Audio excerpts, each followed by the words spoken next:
રામકૃષ્ણ સંબંધિત શ્રીમાના સંસ્મરણો.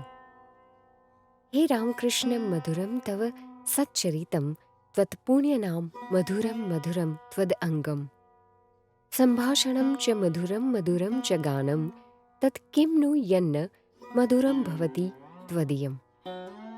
હે રામકૃષ્ણ, તમારી જીવનગાથા મધુર છે, તમારું પવિત્ર નામ મધુર છે, તમારો ચિન્મય દેહ સુંદર છે, તમારું સંભાષણ મધુર છે અને એવું મધુર છે તમારું ગાન. હે પ્રભુ, તમારામાં મધુરતા વિહીન કંઈ છે ખરું? શ્રી રામકૃષ્ણ કર્ણામૃતમ. સ્મૃતિઓ મૂલ્યવાન હોય છે. જો કોઈ હાથ, પગ કે આંખ ગુમાવશે તો તેના જીવનનો અંત નહીં આવે, પરંતુ જો તેની સ્મૃતિઓ નાશ પામશે તો મહાન વિપત્તિ ઉપસ્થિત થશે. લોકો સ્મૃતિઓના આધારે જીવિત રહે છે. મધુર સ્મૃતિઓ સ્મિત લાવે છે અને વિષાદમય સ્મૃતિઓ આંસુને નિમંત્રે છે. કેટલીક બિન મહત્વપૂર્ણ સ્મૃતિઓ આપણા મનમાંથી લુપ્ત થઈ જાય છે, પરંતુ મધુર સ્મૃતિઓ સર્વદા ટકી રહે છે. શ્રીમા રામકૃષ્ણ સાથેના દક્ષિણેશ્વર નિવાસકાળના સુવર્ણકાળને કદાપી ભૂલ્યા ન હતા. પાછળના વર્ષોમાં શ્રીમા ઠાકુર સંબંધિત ઘટના પ્રસંગોનું પોતાના શિષ્યો તથા ભક્તો સમક્ષ વિવરણ કરી બતાવતા. આ પ્રસંગો ઠાકુરના જીવનના વિવિધ પાસાનું અને તે બંને વચ્ચેના પ્રેમ અને કદરનું પણ ચરિત્ર ચિત્રણ કરે છે. આ પ્રકરણનો હવે પછીનો ભાગ વિભિન્ન અવસરોએ શ્રીમાના શિષ્યો દ્વારા લિપિબદ્ધ કરેલા શ્રીમાના સંસ્મરણથી સમાહિત છે. આવિર્ભાવ. ઠાકુર કહ્યા કરતા હતા કે તેમનો દેહ ગયાધામથી ઉદ્ભૂત થયો છે. જ્યારે ઠાકુરના માતા ચંદ્રામણી દેવીનું દેહાવસાન થયું ત્યારે ઠાકુરે મને ગયાધામ જઈને પિંડદાન કરવાનું કહ્યું. મેં જવાબ આપ્યો કે તેમના પુત્ર ઠાકુર હયાત હોય ત્યારે હું પિંડદાન જેવા ધાર્મિક કૃત્યો કરવા માટે અધિકારી ન ગણાવ. ઠાકુરે ત્યારે જવાબ આપ્યો હતો, નાના, તમે એ કરવા માટે હકદાર છો. હું કોઈ પણ સંજોગોમાં ગયાધામ જઈ શકું નહીં. હું ત્યાં જાઉં અને તમે વિચારો છો કે પાછો આવી શકું? એટલે હું તેમને ગયાધામ જવા દેવા માંગતી ન હતી. પછીથી મેં ગયાધામ જઈને પિંડદાન કર્યું હતું. એક આદર્શ પતિ. ઠાકુર માત્ર ભગવાનમાં જ રુચિ રાખતા હતા. જ્યારે મેં તેમને પૂછ્યું કે જે સાડીઓ, શંખની બંગડીઓ તથા અન્ય સામગ્રી સહિત તેઓએ ષોડશી પૂજા વખતે મારી આરાધના કરી હતી, તેનું શું કરવું? ત્યારે થોડું વિચારી તેમણે કહ્યું, ઠીક છે, એ બધું તમે તમારા માતૃશ્રીને આપી શકો છો, પરંતુ નિરંતર સાવધાન રહેવું કે તેમને દાન આપતી વખતે તમારે તેમને પોતાના વ્યક્તિગત માતા ન માનીને જગત જનનીના રૂપે જોવા. ત્યારે પિતા જીવિત હતા. મેં ઠાકુરના કહ્યા મુજબ કર્યું. તેમનું શિક્ષણ એવું હતું. મારા માતૃશ્રી દુઃખી થઈને કહેતા હતા, મેં મારી શારદાના લગ્ન એક એવા પાગલ પતિ સાથે કરી દીધા છે જેથી તે સાધારણ લગ્ન જીવનનો સુખભોગ કરી શકતી નથી કે તેને કોઈ સંતાન પણ જન્મવાનું નથી જે તેને માં કહીને બોલાવી શકે. એક દિવસ ઠાકુરે તેમનો એટલે કે મારા માતૃશ્રીનો અવાજ સાંભળી લીધો અને કહ્યું, માં, એનું દુઃખ ન લગાડશો. આગળ જતાં તમે જોશો કે તમારી પુત્રીને માં કહેનારા એટલા થઈ જશે કે તેના કાન માનો પુકાર સાંભળીને થાકી જશે. તેમણે બિલકુલ સાચું કહ્યું હતું. તેમણે જે કહ્યું હતું તે બધું જ થઈ રહ્યું છે. શ્રી રામકૃષ્ણના દર્શન અને સમાધિ. આધ્યાત્મિક સાધનાના વર્ષો દરમિયાન ઠાકુર લોભામણી વસ્તુઓ જોતા વેત જ ભયભીત બની કંપિત થઈ ઉઠતા. તેમણે આવી બધી લાલચ પ્રેરક ચીજોનો સર્વથા ત્યાગ કર્યો હતો. એક દિવસ પંચવટીમાં તેમણે એક બાળકને અચાનક તેમની તરફ આવતો જોયો. ચોંકી ઉઠીને તેઓ વિસ્મયપૂર્વક વિચારવા લાગ્યા, તે કોણ છે? એટલે જગદંબાએ સ્પષ્ટતા કરી કે તે વ્રજનો ગોપ બાળક છે. તમારા માનસ પુત્ર તરીકે તમારી દિવ્ય લીલામાં સહાયક થશે. જ્યારે રાખાલ આવ્યો ત્યારે ઠાકુરે પૂછ્યું, તારું નામ શું છે? રાખાલ. રાખાલ એટલે ગોપબાળ. ઠાકુરે વિસ્મિત બની કહ્યું, હા હા, એ સાચું છે. રાખાલ પંચવટીમાં ઠાકુરે જોયેલ બાળક જેવો જ દેખાતો હતો. એક દિવસ હાજરાએ ઠાકુરને કહ્યું, તમે નરેન્દ્ર, રાખાલ તથા બીજા માટે શા માટે આટલા બધા લાલયિત રહો છો? તમે નિરંતર ઈશ્વર ચિંતનમાં શા માટે નિમગ્ન રહેતા નથી? ઠાકુરે કહ્યું, જો હું કેવો ઈશ્વરમગ્ન થાઉં છું. એટલું કહેતા જ તેઓ સમાધિમગ્ન થઈ ગયા. તેમના વાળ અને દાઢી કદમના ફૂલની જેમ રોમાંચિત થઈ ઉઠ્યા. તે આવી અવસ્થામાં એકાદ કલાક રહ્યા. પછી રામલાલ તેમના કાનમાં વિવિધ દેવદેવીઓના નામ રટવા લાવ્યા. એ દિવ્ય નામનું શ્રવણ થતાં ઠાકુરે ક્રમશઃ બાહ્ય અવસ્થામાં અવતરણ કર્યું. સમાધિમાંથી ઉતર્યા બાદ તેમણે રામલાલને કહ્યું, જુઓ, જ્યારે હું ઈશ્વર ચિંતનમાં મગ્ન રહું છું ત્યારે બાહ્ય ભાન ગુમાવી દઉં છું. તેથી હું નરેન્દ્ર, રાખાલ અને બીજાઓનો વિચાર કરતા કરતા મારું મન નીચે ઉતારી રાખું છું. રામલાલે કહ્યું, કાકા, હાજરાનું સાંભળશો નહીં. તમારા ભાવમાં અવસ્થિત રહો. શ્રી રામકૃષ્ણનો બાલસુલભ સ્વભાવ. ઠાકુરના દક્ષિણેશ્વર નિવાસ દરમિયાન રાખાલ અને અન્ય ભક્તો અલ્પવયના હતા.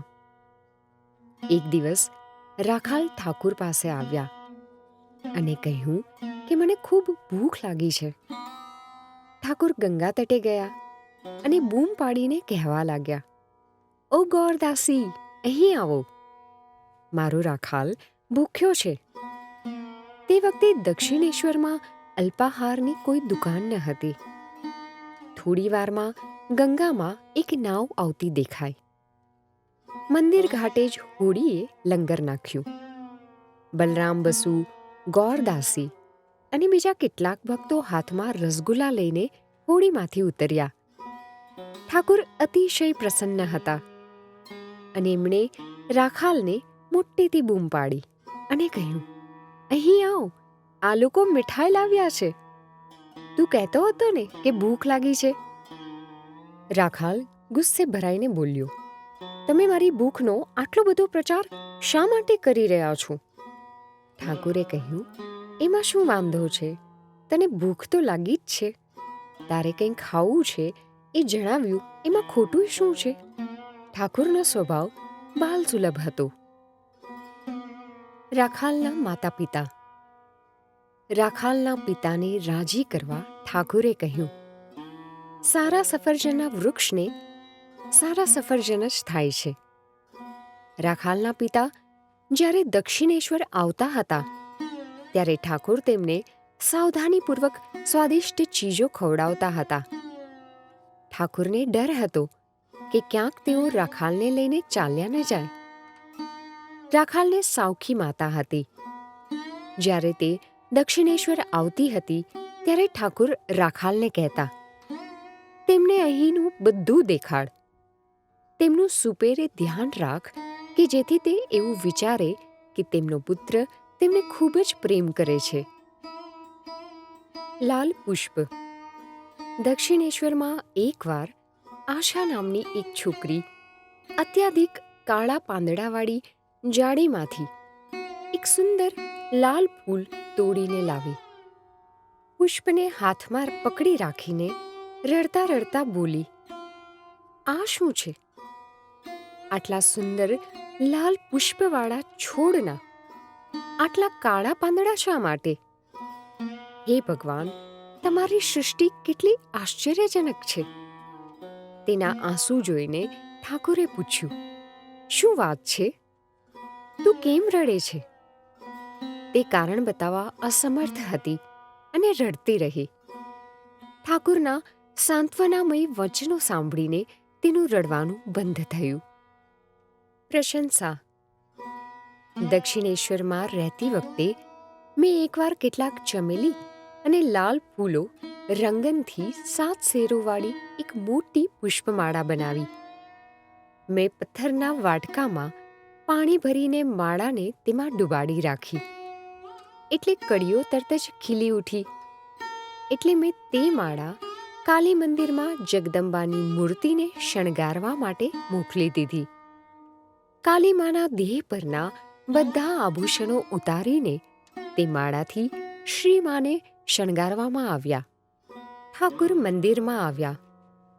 પુષ્પો દ્વારા જગદંબા કાલીના સૌંદર્યમાં પ્રસ્ફુટિત વૃષ્ટિ નિહાળીને ઠાકુર તત્કાળ ભાવસ્થ થઈ ગયા. તેઓ વારંવાર કહેવા લાગ્યા, આહા, આ પુષ્પો કાલીમાના શ્યામ રૂપમાં શ્રી વૃદ્ધિ કરી સુરુચિ પૂર્ણ ઢંગે સુસજ્જિત છે. આ માળા કોણે બનાવી છે? કોઈકે મારું નામ જણાવ્યું. તેઓએ કહ્યું, જાઓ, તેમને લઈને મંદિરમાં આવો. જ્યારે હું મંદિરના પગથિયા પાસે આવી તો મેં ત્યાં બલરામ બાબુ, સુરેન બાબુ અને બીજા કેટલાક પુરુષો જોયા. હું અત્યાધિક શરમાઈ ગઈ અને મારી જાતને સંતાડવા માટે વ્યગ્ર થઈ ગઈ. મેં વૃંદાદાસીની પાછળ શરણું લીધું અને પાછળ બાજુના પગથિયા દ્વારા મંદિરમાં જવાનું વિચારવા લાગી. ઠાકુરે તરત જ જોઈ લીધી અને મોટેથી બોલ્યા, એ પગથિયાથી જશો નહીં. એક દિવસ એક માણસ તે પગથિયા દ્વારા ચડતા લપસી પડ્યો હતો અને ભારે દુર્ઘટનાને કારણે તેના હાડકાં તૂટ્યા હતા. આ સામેના પગથિયા દ્વારા ચડો. ભક્તોએ આ સાંભળ્યું અને મને મંદિરમાં જવા માટે માર્ગ કરી આપ્યો. મંદિરમાં પ્રવેશતા મેં ઠાકુરને ભજન ગાતા જોયા. તેમનો કંઠસ્વર પ્રેમ અને ભક્તિથી કાંપતો હતો. ઠાકુરની કરુણા. એક વ્યક્તિને એક રખાત હતી. એકવાર તે સ્ત્રી ઠાકુર પાસે આવીને પશ્ચાતાપ કરતા કહેવા લાગી, તે વ્યક્તિએ મારો સર્વનાશ કરી દીધો. તેણે મારું ધન અને ઘરેણાં ખૂંચવી લીધા. ઠાકુર લોકોના આંતરિક મનોભાવોને સારી રીતે જાણી લેતા હતા. છતાંય તેઓ એમના મુખેથી જ બધું સાંભળવા માંગતા હતા. તેમણે તે સ્ત્રીને કહ્યું, શું આ સાચું છે? પરંતુ તે તો અમારી સાથે ભક્તિની મોટી મોટી વાતો કરતો હતો. અંતે તે મહિલાએ ઠાકુર સમક્ષ પોતાના સઘળા પાપોનો સ્વીકાર કર્યો અને આમ તે પાપોના દુષ્પ્રભાવથી મુક્ત થઈ ગઈ. ઈશ્વર અને ધન સંપત્તિ. બેટા, રૂપિયા પૈસામાં શું રાખ્યું છે? ઠાકુર તો તેનો સ્પર્શ પણ કરી શકતા ન હતા. રૂપિયા પૈસાનો સ્પર્શ થતાં જ તેમના હાથ થરડાઈ જતા હતા. તેમણે રામલાલને એટલે કે શ્રી રામકૃષ્ણના ભત્રીજાને કહ્યું હતું, આ સંસાર અનિત્ય છે. જો હું સંસારને એવો માનતો ન હોત તો મેં તારા કામારપુકુર ગામને સોનાના પતરાથી મઢાવી દીધું હોત. પરંતુ હું સારી રીતે જાણું છું કે જગત અનિત્ય છે. એકમાત્ર ઈશ્વર જ નિત્ય છે. એક ભૂતની વાર્તા. એક દિવસ ઠાકુર રાખાલ સાથે સિંથીમાં આવેલ વેણીપાલના ઉદ્યાન ભવનમાં ગયા. જ્યારે તેઓ ઉદ્યાન ભવનમાં વિચરણ કરતા હતા ત્યારે એક પ્રેતાત્માએ તેમની સમક્ષ આવીને કહ્યું, તમે અહીં શા માટે આવ્યા છો? અમને ઘણું કષ્ટ થાય છે. અમે તમારી હાજરી સહન કરી શકતા નથી. આ સ્થાનનો સત્વરે ત્યાગ કરો. ઠાકુરની પવિત્રતા અને તેજોમય દેવત્વને તે પ્રેતાત્મા કેમ કરીને સહી શકે? ઠાકુર હસતા હસતા ત્યાંથી ચાલ્યા ગયા અને તેમણે આ વાત કોઈને કહી નહીં.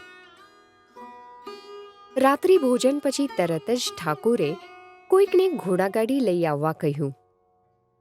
જો કે ઠાકુરે ત્યાં રાત્રિવાસ કરવો એ પૂર્વ નિર્ધારિત હતું. ઘોડાગાડી લઈ આવવામાં આવી અને એ જ રાત્રે ઠાકુર દક્ષિણેશ્વર પાછા આવી ગયા. મંદિરના પ્રવેશદ્વાર પાસે ઘોડાગાડીનો અવાજ સાંભળીને જિજ્ઞાસાવશ જ્યારે મેં કાન સતેજ કર્યા એટલે ઠાકુરને રાખાલ સાથે વાતો કરતા સાંભળ્યા. હું ચોંકી ઉઠી. મેં વિચાર્યું, ખબર નહીં ભોજન કર્યું હશે કે નહીં. જો તેમણે ભોજન કર્યું નહીં હોય તો આટલી મોડી રાત્રે ભોજનનો પ્રબંધ કેવી રીતે કરી શકીશ? હું રસોડામાં એમના માટે કંઈક ને કંઈક, કંઈ નહીં તો સોજીની ખીર, પાયસ અવશ્યપણે રાખતી હતી. તેઓ ક્યારેક ક્યારેક કટાણે કંઈક ખાવાનું માગી બેસતા હતા, પરંતુ હું બિલકુલ નિશ્ચિંત હતી કે તેઓ રાત્રે પાછા નહીં આવે, એટલે રસોડામાં કંઈ રાખ્યું ન હતું. ઉદ્યાન મંદિરના બધા પ્રવેશદ્વાર બંધ હતા અને બધે તાળા લગાડી દીધા હતા. રાતના 1 વાગ્યાનો સમય હતો. તેઓ તાળી પાડીને ભગવાનના નામ ગુણગાન કરવા લાગ્યા અને થોડીક જ વારમાં કોઈકે પ્રવેશદ્વાર ખોલ્યું. આ સમય દરમિયાન હું ચિંતા કરતી હતી કે જો તેઓ ભૂખ્યા હશે તો શું કરવું. અંદર પ્રવેશતા જ તેમણે મોટેથી બૂમ પાડીને મને કહ્યું, મારા ભોજનની ચિંતા કરતા નહીં, મેં ભોજન કરી લીધું છે. પછી ઠાકુરે રાખાલને તે ભૂતની વાત કહી સંભળાવી. રાખાલ તો ચોંકી ગયો અને બોલ્યો, તમે સાચે જ મને ખૂબ વહાલ કરો છો.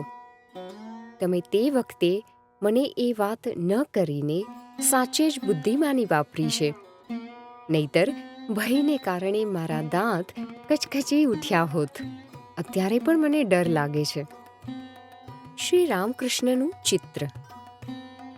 ઠાકુરના પ્રથમ છાયાચિત્ર ફોટોની કેટલીક નકલો કરાવડાવી હતી. બ્રાહ્મણ રસોયાએ એક નકલ લીધી હતી. ચિત્ર પહેલા ખૂબ કાળું હતું, બરાબર કાલીમાની મૂર્તિના જેવું જ કાળું હતું. એટલા માટે તે બ્રાહ્મણને આપી દેવામાં આવ્યું હતું. જ્યારે તે દક્ષિણેશ્વર છોડીને બીજે ક્યાંક ચાલ્યો ગયો ત્યારે તે ચિત્ર મને આપી દીધું. હું બીજા દેવદેવીઓના ચિત્રો સાથે તે ચિત્રને રાખતી હતી અને પૂજા કરતી હતી. તે વખતે હું નૌબતખાનામાં નીચેના માળે રહેતી હતી. એક દિવસ ઠાકુર ત્યાં આવ્યા અને તે ચિત્રને જોઈને બોલ્યા, અરે, આ બધું શું છે? હું અને લક્ષ્મી દાદર નીચે ભોજન બનાવતા હતા ત્યારે મેં જોયું કે ઠાકુરે ત્યાં પૂજા માટે રાખેલા કેટલાક પુષ્પ અને બીલીપત્ર લઈને ફોટો પર ચડાવ્યા.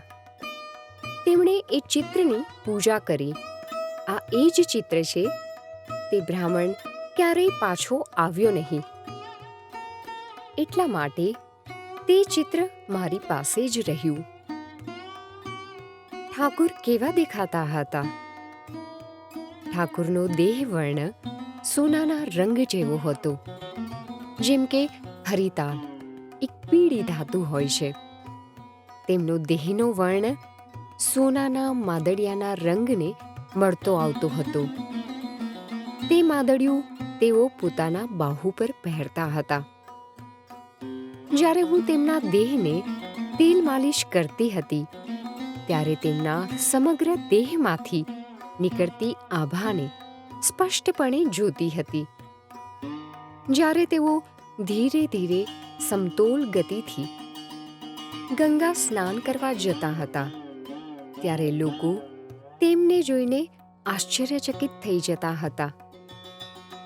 અને જ્યારે તેઓ મંદિરમાં જવા માટે પોતાના ઓરડામાંથી બહાર નીકળતા હતા, ત્યારે અનેક સ્ત્રી પુરુષ પંક્તિબદ્ધ થઈને એકબીજાને કહેતા હતા, અરે તેઓ જઈ રહ્યા છે. કામારપુકુરમાં પણ આવું જ બનતું હતું. જ્યારે પણ તેઓ પોતાના ઘરમાંથી બહાર નીકળતા હતા, ત્યારે અનેક સ્ત્રી પુરુષ પ્રેમભાવથી મોં વકાસીને તેમને નિરખી રહેતા હતા. એક વખત તેઓ ભૂતી રખાલ નામની નાની નહેર તરફ ફરવા નીકળ્યા. ત્યાં પાણી ભરવા ગયેલ એક સ્ત્રીએ તેમની તરફ જોઈને કહ્યું, ઠાકુર જઈ રહ્યા છે. ઠાકુર આથી નારાજ થયા હતા અને હૃદયને કહ્યું હતું, હૃદુ, મહેરબાની કરીને મારા માથે કાપડ ઓઢાડી દે. ઠાકુરનો દેહ સુંદર અને સુગઠિત હતો. મથુરબાબુએ તેમને બેસવા માટે એક નાની પાટ બનાવડાવી હતી. તે થોડીક પહોળી તો હતી, પરંતુ ભોજન કરતી વખતે પલાઠી વાળીને આરામપૂર્વક બેસવા માટે ઠાકુરને થોડીક નાની પડતી હતી. મેં ઠાકુરને ક્યારેય ખિન્ન કે દુઃખી જોયા નથી. તેઓ બધા સાથે આનંદપૂર્વક રહેતા હતા. ભલે તે 5 વર્ષનો બાળક હોય કે કોઈ વૃદ્ધ વ્યક્તિ હોય. દીકરા, મેં ક્યારેય તેમને ખિન્ન કે ગ્લાનિગ્રસ્ત જોયા નથી. આહા, કેવા આનંદમય દિવસો હતા.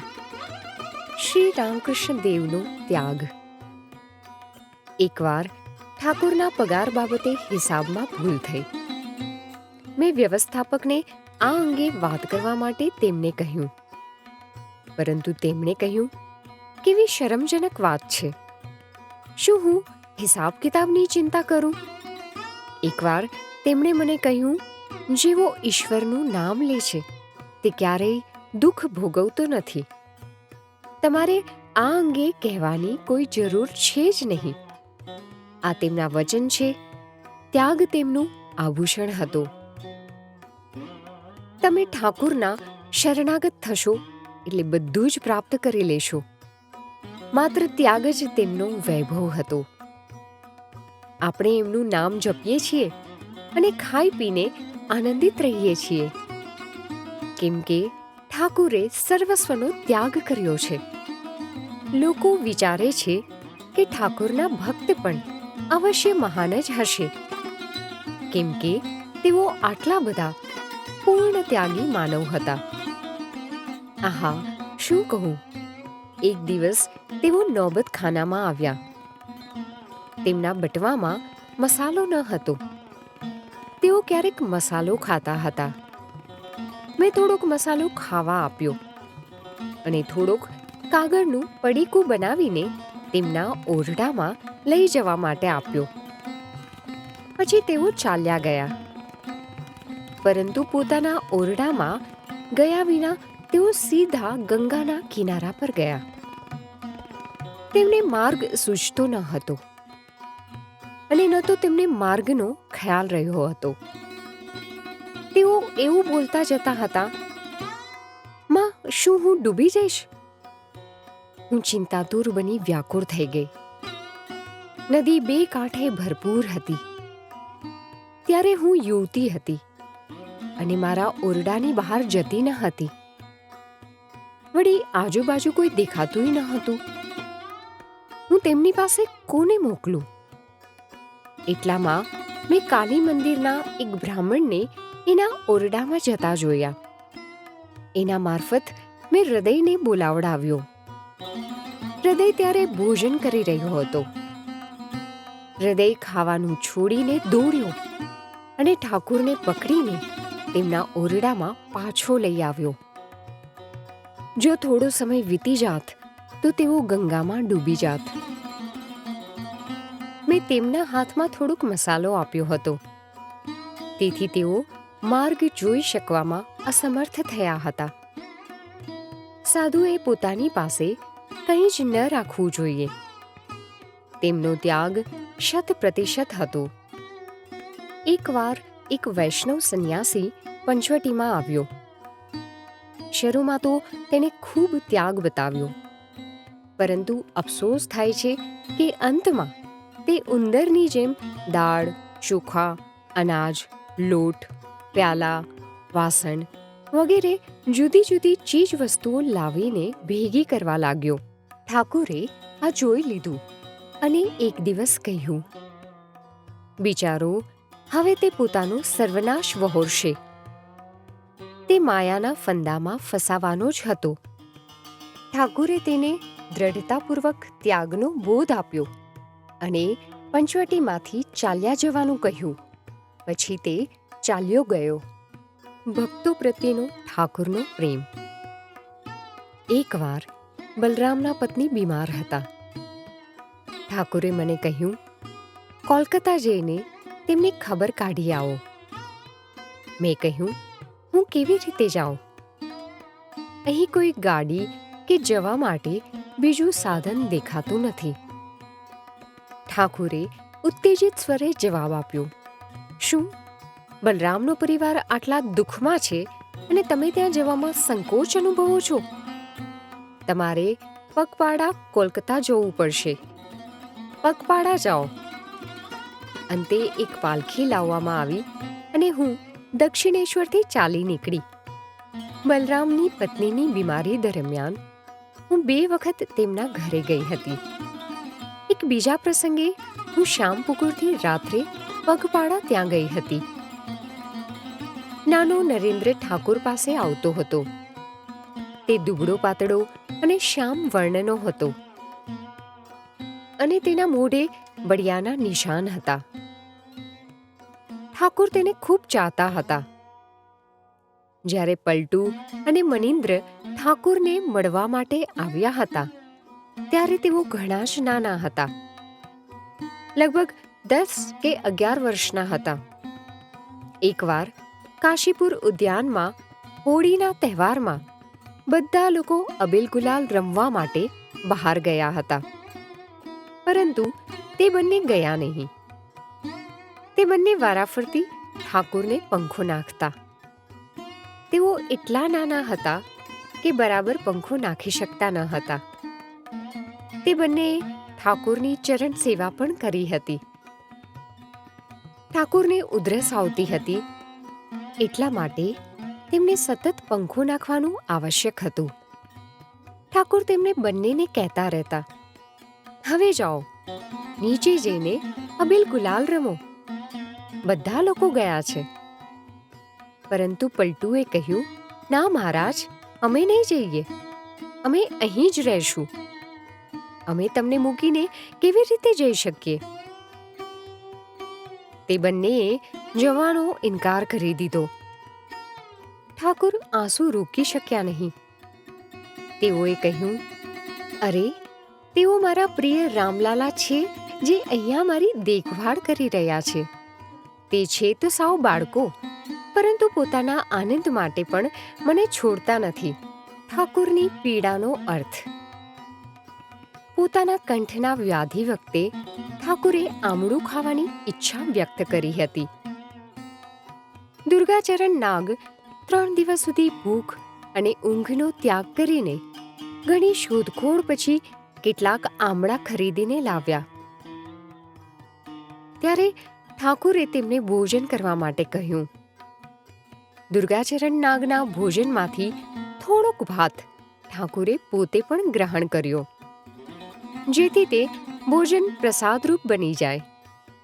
મેં ઠાકુરને કહ્યું, હવે તો તમે ભાત પણ ખાવા માટે બિલકુલ સમર્થ છો, તો પછી તમારા ભોજનમાં રવાની ખીર જ શા માટે હોવી જોઈએ? તમારે ખીરને બદલે ભાત ખાવો જોઈએ. તેમણે કહ્યું, મારે મારા જીવનના અંતિમ દિવસોમાં રવાની ખીર જ ખાવી પડશે. ખીર ખાવામાં પણ તેમને અસહ્ય પીડા થતી હતી. જ્યારે ત્યારે ખીર તેમના નાક દ્વારા બહાર નીકળી આવતી હતી. ઠાકુર કહેતા હતા, હું તમારા બધાની પીડા ભોગવી રહ્યો છું. મેં સમગ્ર જગતના દુઃખ કષ્ટને મારા પર લઈ લીધા છે. ઠાકુરનો કંઠવ્યાધિ અને પીડા ગિરીશના પાપને પોતા પર લઈ લેવાને કારણે થયા હતા. કર્મફળ. આપણા સુખ અને દુઃખ માટે આપણા કર્મ જ જવાબદાર છે. એટલે સુધી કે ઠાકોરને પણ પોતાના કર્મનું ફળ ભોગવવું પડ્યું હતું. એકવાર ઠાકોરના મોટા ભાઈ સન્નિપાતના તાવથી પીડાતા પાણી પી રહ્યા હતા. થોડું પાણી પીધા પછી ઠાકોરે તેમના હાથમાંથી પાણીનો પ્યાલો ખૂંચવી લીધો. મોટા ભાઈ ક્રોધિત થઈને બોલ્યા, તમે મને પાણી પીતા અટકાવ્યો છે. તમને પણ એવું જ કષ્ટ થશે. તમે પણ તમારા ગળામાં એવી જ પીડાનો અનુભવ કરશો. ઠાકોરે કહ્યું, ભાઈ, મારો ઉદ્દેશ્ય તમને હાનિ પહોંચાડવાનો ન હતો. તમે બીમાર છો. પાણી તમને હાનિકારક છે. તેથી મેં પ્યાલો ઝૂંટવી લીધો. તમે મને આવો શાપ શા માટે આપ્યો? મોટા ભાઈએ રડતા રડતા કહ્યું, ભાઈ, હું કંઈ જાણતો નથી. આ શાપ તો મારા મુખેથી નીકળી ગયો.